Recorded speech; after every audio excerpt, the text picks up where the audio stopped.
Just how different was the Toronto real estate market in the first half of 2022 compared to the first half of 2023?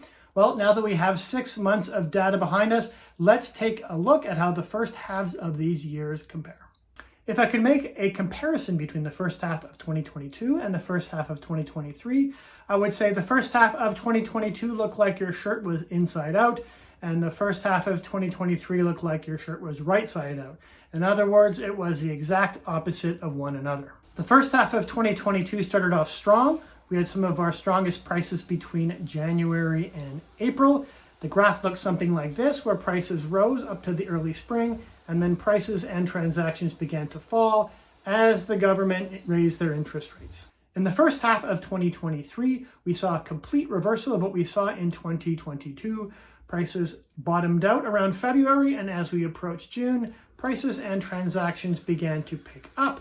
This first half of the year was a lot more successful in terms of price growth because there were far fewer interest rate hikes. So what does that mean for the second half of 2023?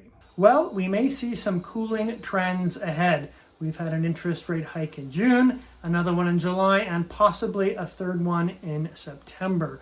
So we are seeing the Bank of Canada sparking up their interest rate hikes again. It won't be as aggressive as last year, but it will put a damper on the market. We have gone from an inflation rate of 8.1 to about 3%.